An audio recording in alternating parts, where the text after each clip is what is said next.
May 1st, a 16-year-old shot in a hand. May 2nd, a 15-year-old shot in an arm and leg. May 5th, a 17-year-old shot in a leg. And just this morning, a 12-year-old shot in an elbow. The boy telling police he was walking near West 98th and Western around 3:30 in the morning when someone fired shots from a passing vehicle. Now, so far, there have been 4 shootings involving kids in Cleveland this month alone. And while homicides where children were the victims are below average, so far this year, homicides are up 33% in the city overall. Tonight, News 5's Tracy Carlos gives us a closer look at what's being done to stop the violence in our streets. Walter Patton knows all too well about the violence on Cleveland streets.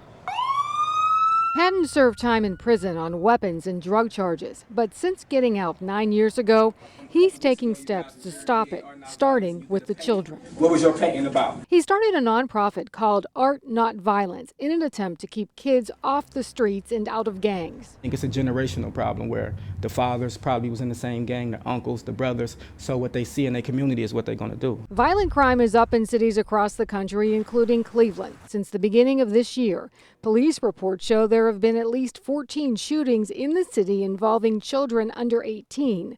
2 have died. Police say so far this year they are seeing more retaliation shootings. One gang shoots another gang member, then they come back and they retaliate against that person's family or their children or their car that they're in. Maisha Crow is executive director of Cleveland Peacemakers Alliance. We are alerted whenever anyone in our age range are a victim of gun violence. And those alerts are coming often.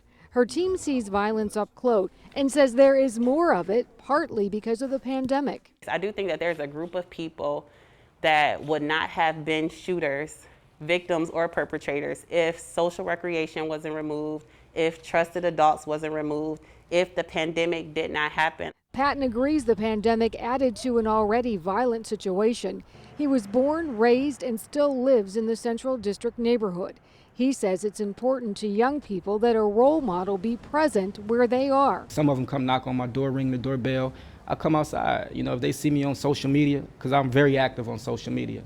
So if they see me on social media posting, playing with other kids, then they'll come ring my doorbell and say it's my turn. In turn, he says, he's reaching one child at a time. In Cleveland, Tracy Carlos, News 5.